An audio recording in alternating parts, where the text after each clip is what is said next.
कुछ राख होगा, सब कुछ राख राख दिखेगा। इन 6 महीनों में शुरुआत हो चुकी है। और मैं लोगों को ये बोलना चाहूंगी, ये जो ट्रांसफॉर्मेशन है इसमें वही लोग बचेंगे जो अपने आप को अपडेट करेंगे। जो लोग ये कहते हैं कि योगी जी अगले प्रधानमंत्री बनेंगे, मुझे नहीं लगता। 2027 में एक स्पेशल इवेंट होने वाला है। नोटबंदी तक के कंडीशन पे खड़े हो सकते हैं हम लोग 2028 फिर से। हाँ जी, तो ये सब चीजें होंगी और आने वाला टाइम डिफिकल्टीज को लेकर के आ रहा है, ये हर इंसान को समझना पड़ेगा। अभी थोड़े दिन पहले मैंने एक पॉडकास्ट पे बोला था, अभी तो भूकंप आना बाकी है, भूकंप भी आया। अभी जो हमने थर्ड वर्ल्ड वॉर की कंडीशन को देखा है, आप क्या उसे थर्ड वर्ल्ड वॉर मानते हो? थर्ड वॉर अभी नहीं हो रहा है, ना ही होगा। ठीक है, ये शुरू होगा और कहीं जाके समाप्त होगा, जो भविष्य मालिका में करेक्ट पोजीशन लिखी गई। आप भविष्य मालिका को कैसे देखते हो, क्या है ये चीज? रुद्राय जी, आज के ईयर में 2026 में हम बैठे हैं, भविष्य मालिका पे कितने लोग बात कर रहे हैं? बस आप मुझे उनके उतने नाम बताइए। 2, 3, हाँ, 4 गिनती के 4 और एक पर्सन है जो स्पेशल बात कर रहे हैं, जो बहुत ज्यादा।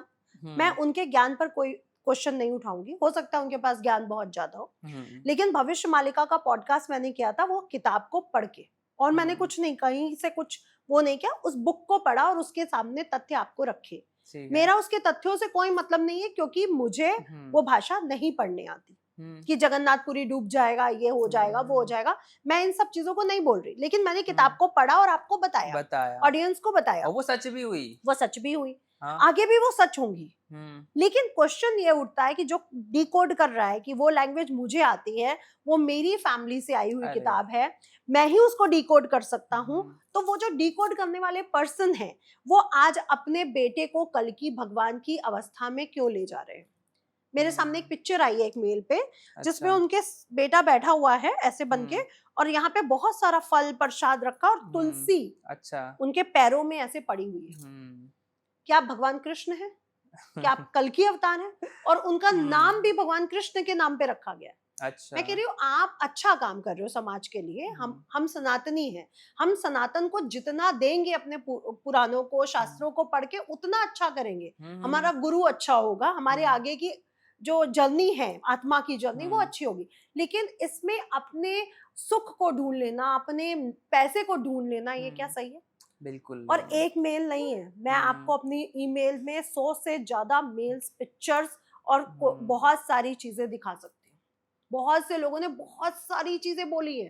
अरे, जो बोलना पॉडकास्ट पे गलत हो जाएगा, बहुत ज्यादा हो जाएगा गलत, बहुत ज्यादा गलत हो जाएगा। तो मैं कहूंगी निस्वार्थ सेवा करिए। मैं आपके ज्ञान पे क्वेश्चन नहीं उठाऊंगी। आपके अंदर उड़ई भाषा आती है, आपने उसको डिकोड किया, अच्छा किया, लेकिन प्लीज इसमें अपने स्वार्थ को मत जोड़िए। ये मेरी रिक्वेस्ट है हर किसी से जो सनातन धर्म को बढ़ा रहा है, और ऑफ कोर्स वो भी बढ़ा रहे हैं। अब थर्ड वर्ल्ड वॉर की बात आती है। थर्ड वर्ल्ड वॉर अभी नहीं हो रहा है, ना ही होगा। ठीक है, ये 2027 से ही शुरू होगा और 2032 में ही जाके समाप्त होगा, जो भविष्य मालिका में करेक्ट पोजीशन लिखी गई है। ओके। और दूसरी क्वेश्चन कि क्या सृष्टि खत्म हो जाएगी? नहीं, सृष्टि नहीं खत्म होगी, 2032 में भी नहीं होगी, और ना ही जगन्नाथपुरी का मंदिर खत्म हो जाएगा। हाँ, उस एरिया में बाढ़ तो जरूर आएगी, जिसमें कंडीशन बहुत ज्यादा डैमेज होगी। ये भी होगा ही होगा, नो डाउट। ओके, यहाँ पे आपने कहा बाढ़ आएगी, ठीक है। भविष्य मालिका में एक चीज लिखी है कि जब वर्ल्ड वॉर 3 की शुरुआत होगी, उस टाइम पे ये शुरुआत मक्का मदीना से होने वाली है ना। और जब ये मक्का मदीना में युद्ध होगा वर्ल्ड वॉर 3 का, उस टाइम पे जो जगन्नाथ मंदिर की सीढ़ियां हैं वो डूब जाएंगी पूरी। कितना सच है? पहली बात तो मक्का मदीना के बारे में जो बात की जा रही है, गुरु नानक देव के टाइम भी मक्का मदीना की बात हो रही थी। तो जब अच्युतानंद जी थे, इट मींस मक्का मदीना तो तब भी था, तब इसको लिखा जा सकता है। लेकिन जब डी कोड किया जाए तो मक्का मदीना जैसे वर्ड्स क्यों नहीं क्लियर हो रहे? वही, ठीक है। इस भविष्य मालिका में एक चीज बड़ी करेक्ट है, क्या? कि इस्लामिक कंट्रीज जिसमें इस्लाम को क्लियर दर्शाया गया है, ये जरूर मेंशन किया गया है, और 13 ही बोली गई है कि 13 इस्लामिक कंट्रीज लड़ेंगी। लेकिन उसके बाद इतने 600 सालों में बहुत बड़ा परिवर्तन आया, भौगोलिक परिवर्तन। ठीक है। जिसमें वो 13 तो नहीं बची, कुछ बढ़ चुकी हैं, शायद 50 के ऊपर जा चुकी हैं। तो ये तो क्लियर है कि वो इस्लामिक कंट्रीज लड़ेंगी। ठीक है। वर्ल्ड वॉर में वो सभी इस्लामिक कंट्रीज जितना मिडिल ईस्ट है सबका सब इंक्लूड होगा। अब आई चाइना। चाइना में इस्लामिक नहीं है, वो जैनिज्म उसमें ज्यादा धर्म है, हाँ, है ना, बौद्धिज्म को ज्यादा मानते हैं। तो मुझे नहीं लगता कि इस थर्ड वर्ल्ड में बहुत जल्दी इंडिया या चाइना इंक्लूड होगा। हाँ, चाइना से पहले भारत जरूर इंक्लूड हो जाएगा। अच्छा। लेकिन भारत बहुत जल्दी नहीं होगा। जब वो उसकी कंडीशन बिल्कुल आर या पार वाली आ जाएगी तो भारत को भी होना पड़ेगा। क्योंकि देखिए 2027 में एक स्पेशल इवेंट होने वाला है। हमारे प्रधानमंत्री जी की भी मंगल की दशा चल रही है, भारत की भी मंगल की दशा शुरू होने वाली है। 28 में प्रधानमंत्री जी के मंगल की दशा में राहु का अंतर आएगा। ओके। और क्या आपको लगता है कि राहु की अंतरदशा में प्रधानमंत्री जी स्ट्रॉन्ग डिसीजन नहीं लेंगे? ऑफ कोर्स लेंगे। वहां पे गुरु नहीं आ रहे हैं या शुक्र नहीं आ रहे, वहां पे राहु आ रहे हैं। क्विक थिंकर, क्विक तो एक्शन वो होगा कि आपने बस जैसे ही रिस्पांस दिया तो फिर ये लो।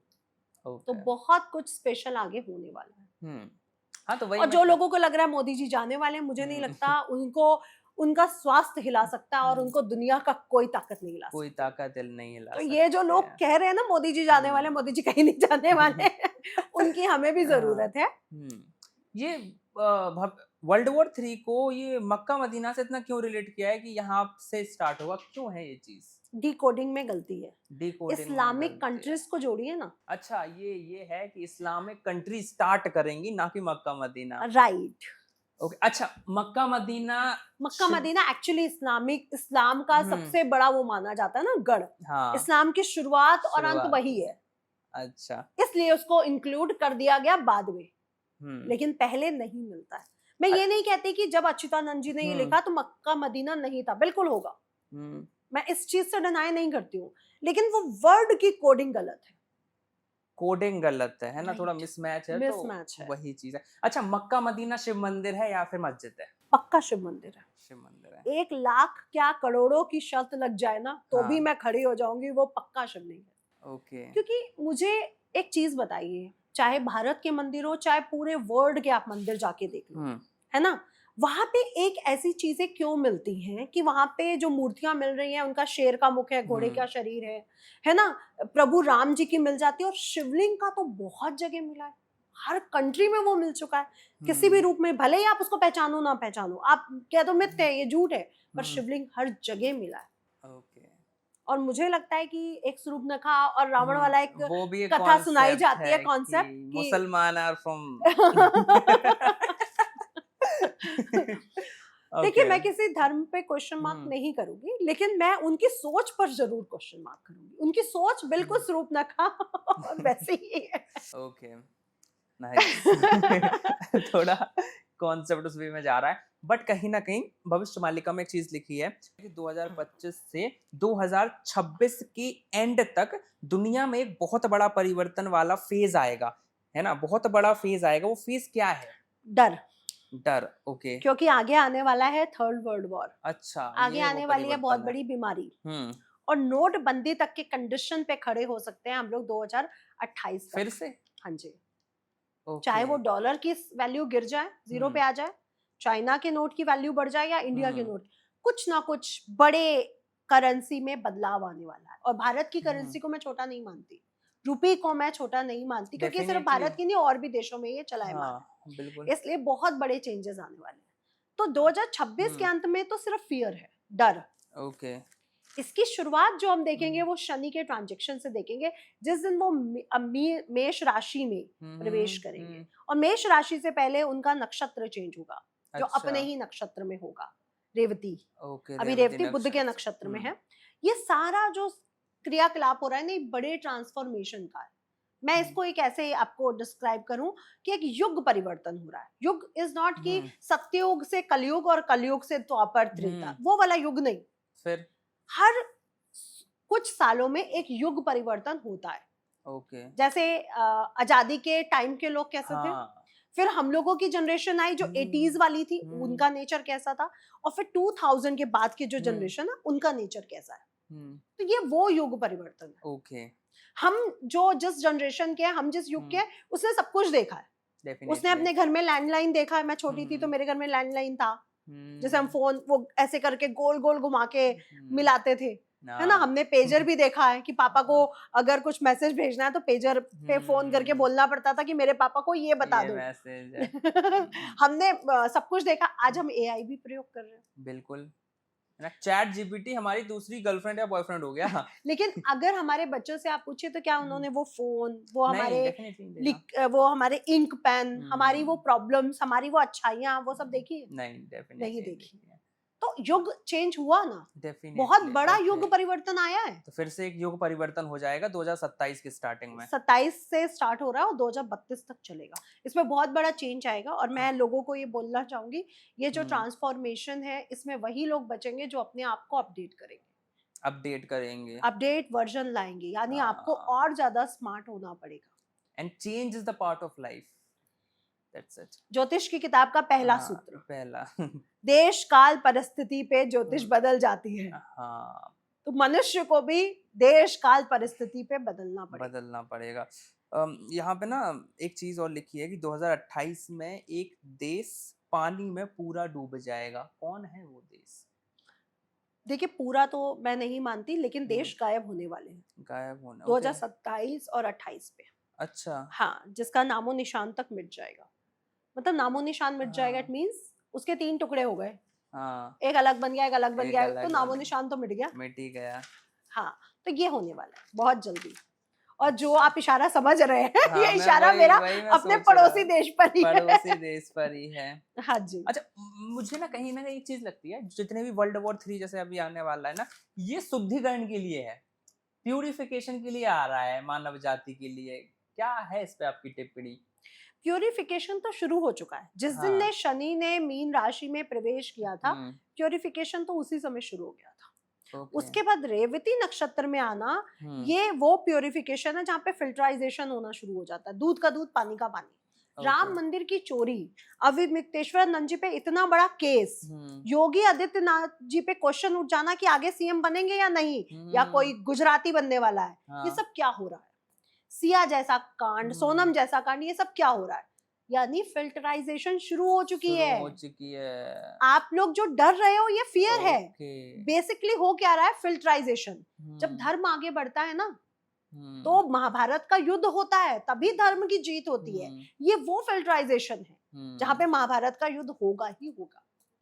आजकल हर घर में, हर दिल में महाभारत का युद्ध हो रहा है। हाँ, डेफिनेटली। हर एक घर में एक शकुनी बैठा हुआ है जो लोगों को भड़का रहा होता है, लोगों को बुरा कर रहा होता है और कहता है मैं तो बहुत अच्छा हूँ, मैं परिवार को जोड़ के रखना चाहता हूँ। एक दुर्योधन होता है जिसके पास सारी प्रॉपर्टी होती है, लेकिन वो दूसरे की प्रॉपर्टी पर पूरी नजर रखता है कि 5 गांव भी नहीं दूंगा। एक धृतराष्ट्र हर घर में है जो खुद भी लोगों के साथ बुरा कर रहा होता है और अपने बच्चों से भी करवा रहा होता है, लेकिन आंखें बंद करके बैठा होता है क्योंकि मुझे चाहिए प्रॉपर्टी। हर घर में एक युधिष्ठिर है जो कहता है कि परिवार है, सत्य है, सत्य वचन पे चलो, कुछ मत करो, लड़ो ही मत। हर घर में एक अर्जुन है जो युद्ध से पहले ये सोचता है कि ये मेरे अपने खड़े हैं, क्यों ही चलाऊ तीर या नहीं। और हर घर में एक कृष्ण भी है, चाहे वो आपके आत्मा में हो या मन में हो या आपके सामने आ जाए कि ये गलत है और ये सही है। ओके, यहाँ पे ना आपने बहुत अच्छी बात कही है कि हर घर में कृष्ण है ना? क्योंकि कृष्ण वो है जो साम दाम दंड भेद सबका प्रयोग करते हैं। बिल्कुल, है ना। और इनफैक्ट बहुत सी अच्छी बात है, कल की पे आने वाले हैं। बट मुझे एक चीज जाननी है, 2026 के अभी 6 महीने बचे हैं और बहुत ब्रूटल हो सकता है ये महीने। क्या क्या चीजें घट सकती हैं इस 6 महीनों में? देखिए, आज हम पॉडकास्ट कर रहे हैं 27 जून पे नक्षत्र चेंज हो गया बुध का, वक्री और अस्त कंडीशन। ठीक है। अभी कुछ महीने में जुलाई चढ़ते ही शनि महाराज का भी चेंज हो जाएगा। ओके, ठीक है। शनि महाराज भी वक्री हो जाएंगे, रेवती नक्षत्र में होंगे। ओके। और रेवती नक्षत्र अगर ट्रांसफॉर्मेशन का है तो ये वक्री कंडीशन और भी ज्यादा प्रभावी हो जाएगी। यानी पूरी तरह से ब्रूटल शब्द का प्रयोग करना गलत है, लेकिन जब दूध का दूध पानी का पानी होता है तो कितना कूड़ा निकलेगा। आज अगर गंगा नदी की सफाई की जाए तो जब आप गंदगी देखोगे ना तो वो ब्रूटल ही लगेगा आपको, क्योंकि फिल्टराइजेशन हो रहा है, फिल्टर हो रही है, तो जो गंदगी है वो बाहर आएगी। तो ये जो समय है ट्रांसफॉर्मेशन क्या है, फिनिक्स पक्षी जब मर जाता है अपनी ही राख से उत्पन्न हो जाता है, बस वही कंडीशन है कि सब कुछ राख होगा, सब कुछ राख राख दिखेगा। इन 6 महीनों में शुरुआत हो चुकी है। ओके।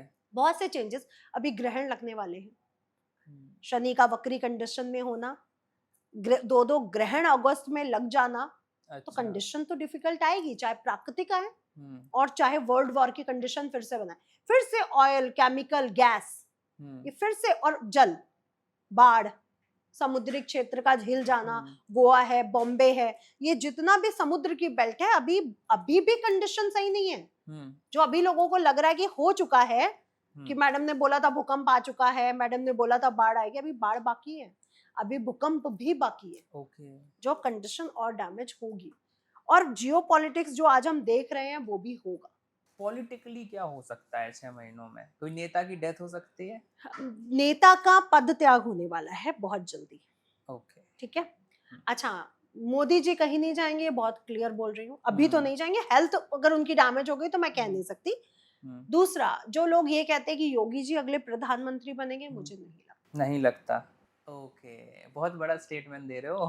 नहीं, ये स्टेटमेंट मैंने आज से 2.5 साल पहले से ही देना शुरू कर दिया था, मुझे नहीं लगता। उनकी कुंडली अच्छी है, नो डाउट, वो नेता भी बहुत अच्छे हैं, नो डाउट। अगर वो भारत का राष्ट्रपति प्रधानमंत्री बन जाए तो बहुत चीजें बदल देंगे, इसमें भी मुझे कोई शक नहीं है, लेकिन मुझे नहीं लगता उनकी कुंडली प्रॉपर देख के कि वो देश के प्रधानमंत्री बन सकते। यहाँ पे ना 6 मंथ तो ठीक है, लेकिन ये भविष्य मालिका में एक चीज और लिखी थी कि 2029 तक नरेंद्र नाम का एक ऐसा शख्स होगा जो प्रधानमंत्री नहीं रहेगा, और उसके जगह पर प्रियंका गांधी प्रधानमंत्री बनेंगी। क्या है ये? मुझे नहीं लगता। ये देखिए, राहुल गांधी जी के तो बर्थ चार्ट में मुझे प्रधानमंत्री का योग दिखता ही नहीं है। प्रियंका गांधी जी का जब मैं बर्थ चार्ट देखती हूँ तो कंपैरिजन राहुल गांधी जी के बर्थ चार्ट से बहुत अच्छा है। ठीक है, लेकिन क्वेश्चन मार्क कि अगला जो प्रधानमंत्री होगा क्या वो प्रियंका गांधी जैसा बर्थ चार्ट लेके बैठा होगा या उससे अच्छा? तो मुझे नहीं लगता कि कांग्रेस की वापसी इतनी जल्दी होगी, आम आदमी पार्टी की होगी पक्की बात। मोदी जैसा कोई दूसरा आएगा भविष्य में, उससे अच्छे ही आएंगे, ऐसी बात नहीं है। अब बहुत जो नेता बनेगा, अब जो हमारा सेकंड अगला नेता, वो बहुत स्ट्रॉन्ग पर्सनालिटी होगा, वो मोदी जी से भी स्ट्रॉन्ग पर्सनालिटी होगा, क्विक डिसीजन, अग्नि तत्व स्ट्रॉन्ग होगा। आपको नहीं लगता कि सनातन धर्म या पे जो धर्म से जुड़े लोग हैं वो भारत को कंट्रोल कर रहे हैं? करना भी चाहिए, लेकिन बुरे लोगों का दूध का दूध, पानी का पानी होना चाहिए। जैसे राम मंदिर में अब सफाई शुरू हो चुकी है, वैसे सनातन धर्म में भी सफाई शुरू हो चुकी है। हाँ, वही जो आप ट्रांसफॉर्मेशन की बात कही थी उससे मेरे को याद आई चीज कि जितने भी जो धर्म से जुड़े नेता हैं, ऐसा हो सकता है कि जो कोई बड़ा जो भी बाबा होते हैं या फिर जो भी धर्म गुरु होते हैं, इनमें से कोई प्रधानमंत्री बन जाए? नहीं, वो धर्म से जुड़ा होगा, लेकिन प्रॉपर धर्म से नहीं आएगा। अच्छा, वो जुड़ा होगा धर्म से, वो धर्म को आगे बढ़ाने का काम करेगा, लेकिन वो धर्म से आएगा ये नहीं कह सकते, मुझे नहीं लगता। अब वापस आ जाते हैं इन 6 महीनों की प्रेडिक्शन पे। कोई प्लेन क्रैश जैसी दुर्घटना दिख रही है? बिल्कुल हाँ, जब शनि का नक्षत्र परिवर्तन होगा फिर से प्लेन क्रैश जैसी अवस्थाएं बनेंगी, क्योंकि अगेन चाहे वो उसके इंजन का फटना हो, पेट्रोल, उस गाड़ी मतलब फ्लाइट में पेट्रोल का खत्म हो जाना हो, या कोई मैकेनिकल इशू आना, ये होगा, ये आप फिर देखेंगे। ओके, और कब की बात है ये? आने वाले, जैसे ये 26 जा रहा है और 27 शुरू होगा, उसके पहले ही कंडीशन पहले कंडीशन होना स्टार्ट हो जाएगी। मैम, कहीं ना कहीं एक चीज बहुत अच्छी भी सुनी है और ये दर्दनाक भी हो सकती है, मुझे नहीं पता, बट जो वेदर कंडीशन है या फिर जो मौसम वाली चीज है ना, वो बहुत बदल रहा है। और भविष्य मालिका में लिख गया था कि जब कलयुग का अंत होगा तो एनवायरनमेंट में बहुत ज्यादा चेंजेस आने लगेंगे, और मैं वो देख रहा हूँ वो चीज। तो क्या लगता है इसको, क्या अंत की ओर बढ़ चुके हैं हम? देखिए, प्रकृति के साथ कितना खिलवाड़ किया है, भविष्य मालिका में ना भी लिखा होता तो प्रकृति के साथ आपने कितना खिलवाड़ किया। बहुत ज्यादा। एक जगह पर जहाँ पे एक मकान होना चाहिए वहां पे आपने 40-40 फ्लोर खड़े किए, तो उसका प्रेशर कहाँ जा रहा है? हम लोगों पे तो आ ही रहा है, जमीन के अंदर नहीं जा रहा होगा, ऑफ कोर्स जा रहा है। जो बिल्डिंग्स बनाई जा रही, कितने जंगल, कितने पेड़, कितने पशु मारे गए उसके कारण। जो पशु मरता है ना, जब पेड़ मरता है तो पूरा प्राकृतिक सर्कल, पूरा साइकिल गलत गड़बड़ हो जाता है। तो साइकिल भी तो गड़बड़ हुआ वो। हाँ। तो प्रकृति को जब हम आहत पहुंचाएंगे तो क्या वो मुझे आहत नहीं पहुंचाएगी? नदियों के साथ जो हो रहा है, आज हम जो नदियों के साथ कर रहे हैं वही नदियां समुद्र में जाके मिल रही है। जिस दिन समुद्र से लहर आई और हम लोग हिल गए, हम लोगों की गंदगी बाहर निकल आएगी। तो ये सब होगा। और भविष्य मालिका में भी ये लिखा हुआ है कि प्राकृतिक आपदाएं आनी शुरू हो जाएंगी। और कलयुग वैसे के भी अंत में, कलयुग का अंत ये है ही नहीं। ओके मुझे यहाँ पे एक बात आपने सही कही है, पहले सतयुग आया, फिर उसके बाद त्रेता आया, फिर द्वापर आया, फिर कलयुग आया। अब ये साइकिल फिर से चलेगी कि इस साइकिल में भी अंतर है? देखिए एक बात बताइए, आज मैं मरूं और कल मैं आंख खोलूं और सतयुग शुरू हो जाए, ये पॉसिबल है? नहीं है। नहीं है ना। हाँ। तो जब आप वहां से यहाँ से वहां जाते हो तो फिर आप यू टर्न लेके ही तो आ सकते हो ना। हाँ। तो ये यू टर्न का टाइम है। ओके। नॉट कि कलयुग खत्म हो रहा है और सतयुग शुरू हो रहा है। आप यू टर्न लेके ही तो आते हो। ये एक प्राकृतिक नियम है। मैं अगर वहां जाऊंगी तो वहां से आने के लिए मुझे वापस ही आना पड़ेगा ना। मैं वहां से यहाँ पे उत्पन्न नहीं हो जाऊंगी। तो ये यू टर्न है। ओके। और बहुत सी युग चल रहे हैं। ये सतयुग और त्रेता और द्वापर और कलयुग का कॉन्सेप्ट ही लोगों को समझ नहीं आ रहा, क्योंकि बहुत से युग चल रहे हैं। हाँ ये तो मैं मानता हूँ। और वो वाला जो कलयुग है, वो वाला जो कलयुग है वो यहाँ पर अभी नहीं है। ओके। क्योंकि मेरा धर्म, मेरी आत्मा, मेरा मन अभी जिंदा है। ठीक है। चाहे मैं इमोशनल हूँ बहुत ज्यादा, लेकिन मैं अपने आप को जिंदा मानती हूँ, इमोशनली, मेंटली और अपनी आत्मा से भी। और मुझे पता है कि अगर मैं रुद्राय को बुरा बोलूंगी तो मेरी आत्मा उस चीज के लिए मुझे गिल्ट करेगी, चाहे वो बुरा हो। मेरे साथ कोई 100 बार बुरा करता है ना, मैं 101 बार जाके उसको बोलूंगी तुमने मेरे साथ बुरा किया। 100 बार तो मैं चुप ही हो जाऊंगी, क्योंकि क्यों किसी की आत्मा को दुखाना। तो मैं कैसे मान लूं कि आत्मा मर चुकी है। ओके। इनफैक्ट मैं तो ये मानता हूँ कि जो अभी रामायण हुई थी वो इस सतयुग की नहीं थी, वो बहुत पुराने सतयुग की थी, है ना। जो मल्टीवर्स का कॉन्सेप्ट है वो बहुत बड़ा है। किसी दिन अगर ऑडियंस कहेगी तो पक्का पॉडकास्ट करेंगे। मल्टीवर्स का कॉन्सेप्ट इतना स्ट्रॉन्ग और इतना मजेदार है ना कि लोग हिल जाएंगे, लिटरली हिल जाएंगे। मैं तो ये चीज मानता हूँ। मतलब आपने कहा है कि 2026 में बाढ़ भी आने वाली है, अभी भूकंप भी होने वाले हैं, प्लेन क्रैश भी होने वाला है। हाँ।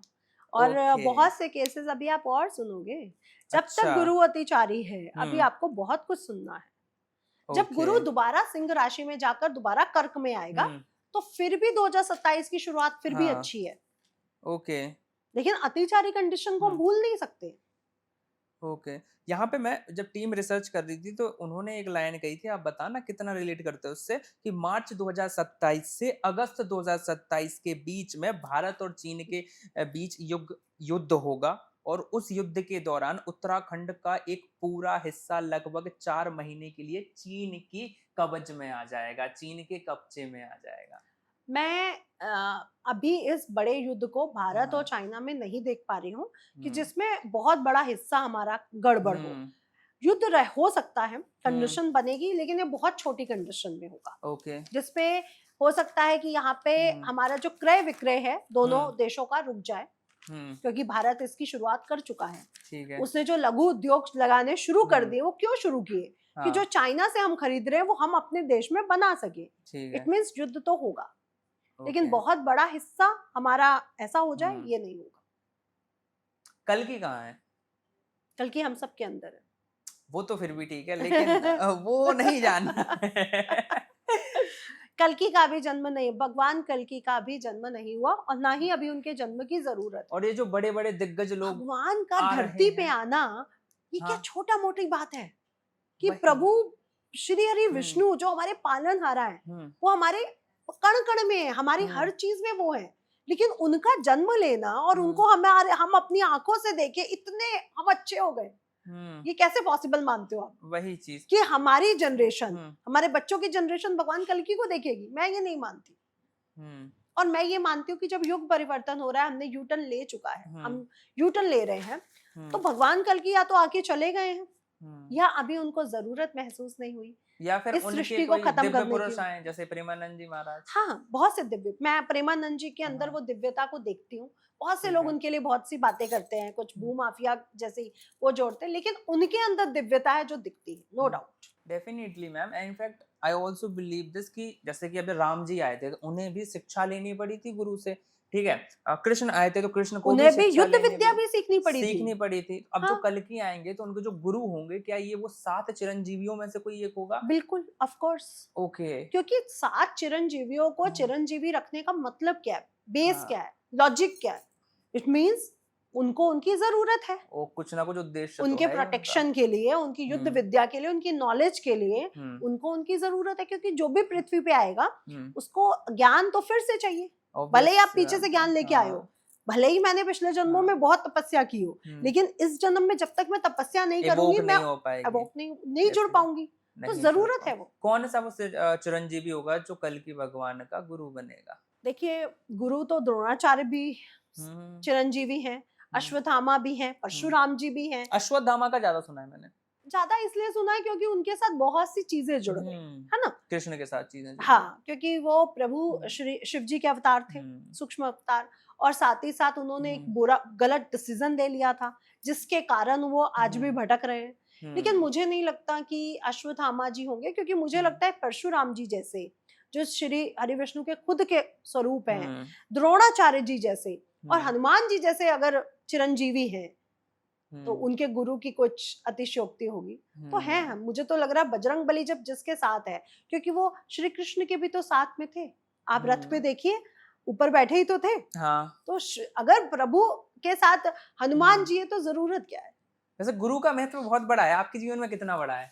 मेरे जीवन में तो गुरु ने ही सब कुछ दिया है। हुँ। अगर गुरु ना होता तो आज मैं यहाँ ना होती। 2 कौड़ी के स्टार टीचर जिन्हें जानना ना कौड़ी। वैसे अंजना ओम कश्यप जी ने बात बिल्कुल सही थी। 2 कौड़ी की ही हैं ये टीचर, क्योंकि इन्हीं 2 कौड़ी के टीचर ने मुझे सीयूईटी निकलवाया, इन्हीं 2 कौड़ी के टीचर ने मुझे बोर्ड्स निकलवाया, इन्हीं 2 कौड़ी के टीचर ने मुझे ग्रेजुएशन कंप्लीट कराई। तो ये तो हैं ही 2 कौड़ी के। देखिए, क्या लगता मुझे है? लगता है कि गुरु परंपरा को अगर 2 कौड़ी का बोला जाए, हुँ, इससे बड़ा अपमान धर्म का नहीं हो है ही सकता, नहीं। हो ही नहीं सकता। आप किसी हाँ, पर्टिकुलर इंसान का नाम उठा के अगर बोलते ना हुँ, कि ये गलत है, तो मैं वही। बोल देती कि हाँ, वो गलत है। आपने जब टीचर, गुरु पर इतने बड़ा हुँ, हस्तक्षेप किया, ये गलत है, ये नहीं होना चाहिए। क्योंकि हुँ, आज जिस पद पे आप बैठे हो, उसके लिए भी गुरु की ज़रूरत रही होगी। फिर 2 कौड़ी के स्टार टीचर। तो मैं वाह! तो गुरुओं के बिना कहती, जो गुरु परंपरा है वो सबसे हुँ, स्पेशल है। इसमें बहुत सी चीटिंग भी होती है, हुँ, बहुत से मिथ्य भी हैं, लेकिन गुरु परंपरा से जो आगे बढ़ा है वही कामयाब हुआ। इसके बिना आपको हुँ, कामयाबी ना साइंस में मिल सकती है, हुँ। ना ज्योतिष में मिल सकती है, ना अध्यात्म में मिल सकती है, किसी भी फील्ड में नहीं मिल सकती। भविष्य आपको हर फील्ड के लिए गुरु चाहिए। डेफिनेटली चाहिए मैम। भविष्य मालिका से 2026 की क्या वो बड़ी चेतावनी है जो भविष्य मालिका देना चाहती है यहाँ पे? जल से संबंधित जो हम देख भी रहे हैं, और आगे इससे बड़ा रूप देखेंगे भी। भविष्य मालिका में एक चीज बहुत अच्छी लिखी है कि जब कलयुग का एंड होगा तो उसका जो वातावरण होगा वो एंड टोटल चेंज हो जाएगा। जो पेड़ पत्ते हरे से फिर से लाल हो जाएंगे। आसमान में आप चंद्रमा नहीं देख पाओगे, चंद्रमा छुप जाएगा, 2 है सूरज ना? दिखाई 2 पड़ेंगे। सूरज दिखाई देंगे। ये सब गलत लिखा है, कोडिंग हम्म, गलत हुई है, हम्म, या फिर ये भी कंडीशन है कि वो अभी स्टेज पे हमारा विश्व पहुंचा ही नहीं। हम्म, या तो इसकी कोडिंग सही होनी चाहिए। एक बात हाँ, मेरे क्वेश्चन मन में आती है, अगर भविष्य मालिका इतनी ही भविष्यवाणियां हम्म, सच्ची दे रही है हम्म, जो हम आज सुन रहे हैं, हम्म, उसमें से आज बहुत सारी सच भी है, नो हाँ, डाउट, तो भारत सरकार हम्म, और विश्व में इतनी सरकारें बैठी है, क्यों नहीं कोडिंग करा लेती? हम्म। इसका मतलब हमें बहुत क्लियर होना पड़ेगा कि अभी इसकी कोडिंग में बहुत सी भ्रांतियां और बहुत से मिथ्य भी इंक्लूड है। कोडिंग की बात की तो जितने भी ये तुम्हारा रामायण है, महाभारत है, इनमें भी तो कोडिंग मिस्टेक हो सकती है। ऑफ कोर्स है, क्यों हाँ, नहीं है?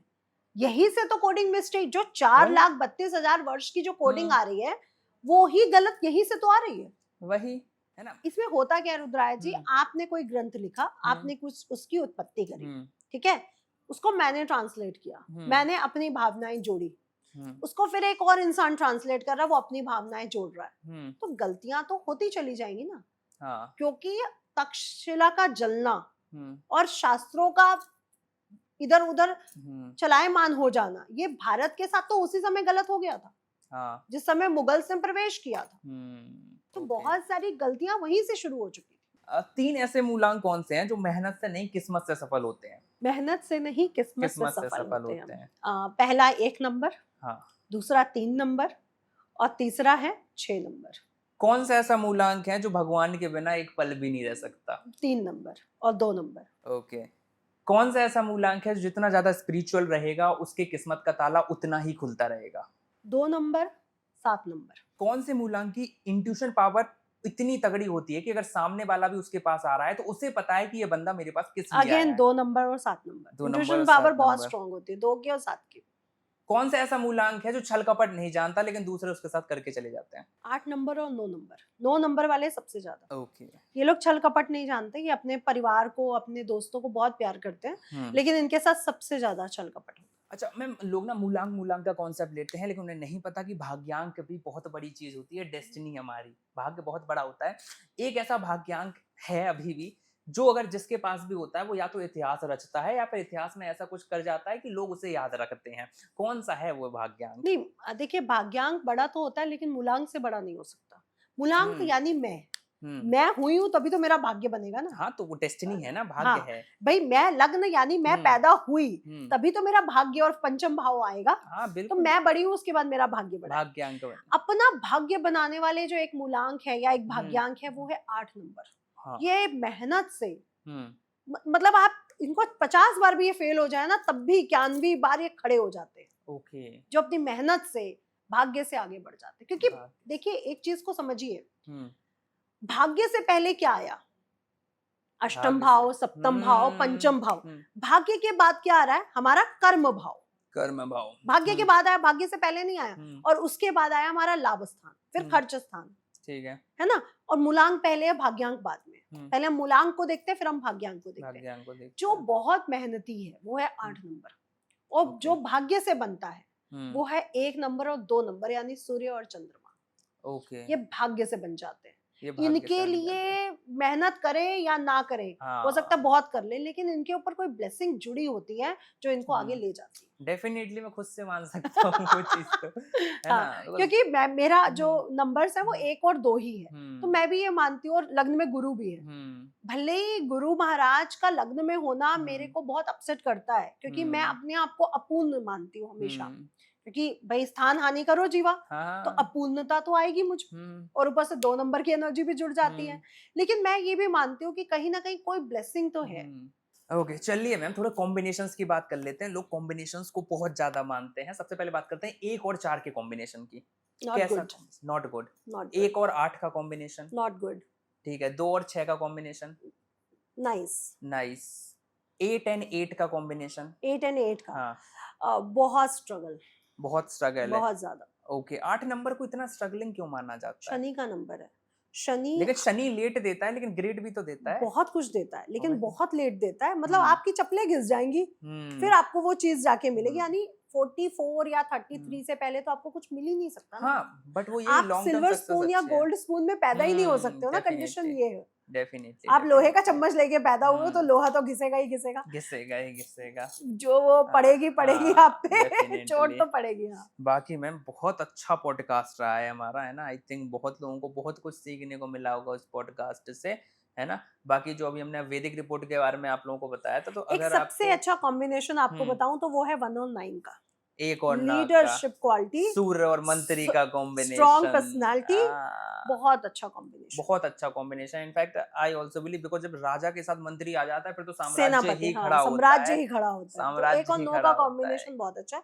बस ये लोग अपने ईगो को अगर कंट्रोल कर जाए, क्योंकि ये ईगो और सेल्फ रिस्पेक्ट के बीच में जो थिन लाइन होती है ना, वो नहीं जानते। हाँ, ईगो और सेल्फ रिस्पेक्ट में थिन लाइन का जो चेंज है वो नहीं ये लोग पता है। वही दिक्कत है। पता चल जाए इनकी लाइफ सॉर्टेड है ना? वही चीज है। बाकी मैम अच्छा पॉडकास्ट रहा है। बाकी अगर कोई डाउट है, मुझे पता है कमेंट में जिसको ट्रोल मानना है वो तो मानने ही वाला है, तो मार लो, कोई दिक्कत वाली बात नहीं है। बाकी जिसे जेन्युइनली अच्छा लगा है तो कमेंट में जरूर बताना क्या टॉपिक्स और आगे बताने हैं वो। पिछले एक पॉडकास्ट में भविष्य मालिका पर मुझे किसी ने लिखा है कि सावधान रहिए, आपके साथ भी कुछ हो सकता है। इसी वाले पे बहुत सारी चीजें आई हैं, तो मैं उनसे कहना चाहूंगी मैं सावधान हूँ, क्योंकि मेरे साथ मेरा परमात्मा बैठा है और मैं झूठ नहीं बोलती हूँ, और ना मैं किसी स्वार्थ पे ये पॉडकास्ट करती हूँ, और ना ही किसी स्वार्थ पे सनातन धर्म को या किसी राजनीति को ज्वाइन करती हूँ। तो मैं ना किसी राजनीति के साथ जुड़ी हूँ और जो सनातन धर्म में है उसके साथ निस्वार्थ जुड़ी हूँ। तो मैं सावधान ही रहूं क्योंकि मेरे साथ मेरे लोग खड़े हैं, मुझे कोई डरा नहीं सकता। हाँ, बाकी यार तुम लोग जो कमेंट करते हो थोड़ा सोच समझ के किया करो। बाकी यार प्यार करने वाले ज्यादा हैं, देखो हम ट्रोलर कम है, कोई बात नहीं है, करते कोई ही फर्क रहो, नहीं पड़ता। है ना, चलता रहता है। बाकी जो मैंने वैदिक रिपोर्ट का बताया, तो अगर अपने नंबर्स के अकॉर्डिंग अपनी लाइफ को चेंज करना है तो लिंक डिस्क्रिप्शन में है, वहां जाके आप अपनी वैदिक रिपोर्ट को ऑर्डर कर सकते हो और लाइफ को चेंज कर सकते हो। बाकी वीडियो चले तो लाइक कर देना, चैनल को सब्सक्राइब कर देना। मिलते हैं अगले इंटरेस्टिंग पॉडकास्ट के साथ।